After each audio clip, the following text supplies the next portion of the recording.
GB হাসপাতালে চরম অসহায় অবস্থায় ভর্তি এক অসুস্থ যুবকের পাশে দাঁড়ালেন প্রাক্তন কেন্দ্রীয় প্রতিমন্ত্রী প্রতিমা ভৌমিক। রবিবার হাসপাতাল পরিদর্শনকালে তিনি যুবকের শারীরিক অবস্থার খোঁজ নেন এবং চিকিৎসকদের সঙ্গে বিস্তারিত আলোচনা করেন।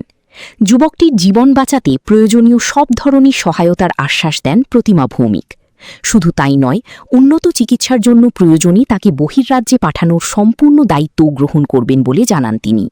প্রাক্তন কেন্দ্রীয় প্রতিমন্ত্রীর এই মানবিক উদ্যোগে স্বস্তি প্রকাশ করেছেন যুবকের পরিবার পরিজন। অসহায় রোগীর পাশে দাঁড়িয়ে দ্রুত সুস্থতার জন্য সব রকম সহযোগিতার আশ্বাস দিয়েছেন প্রতিমা ভৌমিক।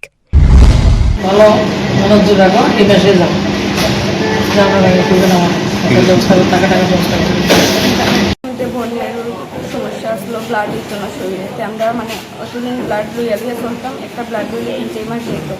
তারপরে যত সময় গেছে ব্লাডের ইয়েটা হইমাইছে, অক্ষণ ব্লাড 1 ইউনিট লইলে 7 দিন 8 দিন যাইতেছে। আর আজকে এক সপ্তাহ হয়েছে না, 6 দিন 5 দিন বা 6 দিনের বহে পেচ্ছাবের লগেও ব্লাড যাইতেছে। চোখ থেকেও চোখটা হঠাৎ করে খুললে ব্লাড ভিমা বাইরে পুরা চোখটার এটুকু জায়গা বাইরে যাচ্ছে। জীবিতে কবে ভর্তি করা হয়েছে? জীবিতে আমরা পরশু দিন আসছি, কালকে সকালবেলা আসছি, ভোরবেলায় আর 4:30টার সময়। ওনার বাড়ি কোন জায়গায়? Dharmanagar Nayapara. Bureau report, the news 9। Step into a place full of new ideas and opportunities at Techno India University Tripura, where you learn, grow and build your future. A place that truly helps your dreams become a reality.